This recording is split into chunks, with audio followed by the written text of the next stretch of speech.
In recent years, with the approval of multiple popular drugs, such as dulaglutide, semaglutide, and tilpotide, the research and development of peptide drugs has become one of the hottest areas of drug development worldwide.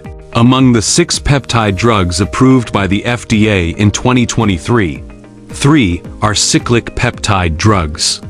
Macrocyclic peptides are an important modal form in the development of peptide drugs, representing the potential development trend of future peptide drugs, especially oral peptide drugs. Firstly, let's take a look at the 3 approved cyclic peptide drugs and their indications. 1. Ruxolitinib.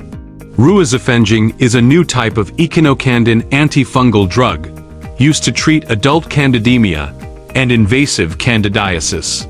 2. Motesifotide. Motesifotide is an innovative chemokine receptor inhibitor used for the collection and subsequent autologous transplantation of multiple myeloma patients. 3. Kilucopeland. It is a novel macrocyclic peptide C5 complement inhibitor used in adult patients with systemic myasthenia gravis. Why is macrocyclic peptide the direction of future peptide drugs? 1. Large-scale development of cyclic peptide drugs. In January of this year, pharmaceutical giant Merck developed a large cyclic peptide candidate drug, MK-0616, aimed at reducing low-density lipoprotein cholesterol. MK-0616 is a large cyclic peptide that binds to PCSK9.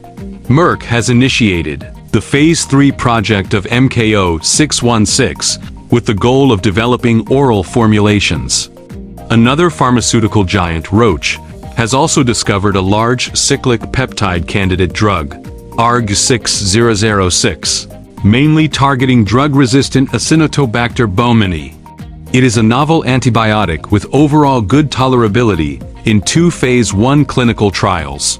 2. Good pharmacokinetics. ChinaPeptides have greater potential in the development of oral formulations.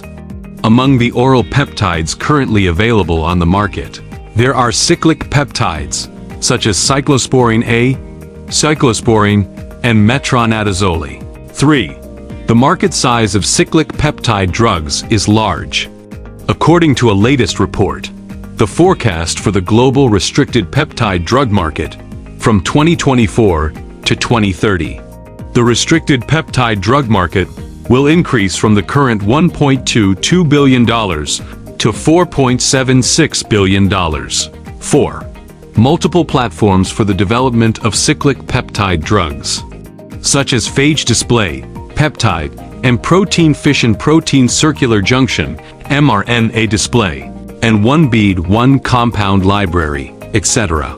The main applications of cyclic peptides include drug therapy, disease diagnosis, target research, delivery, cosmetics, and supramolecular nanotubes. This is the end of this video. Follow Chengyao Biology's video account to bring you more interesting and informative life science knowledge. We look forward to seeing you next time.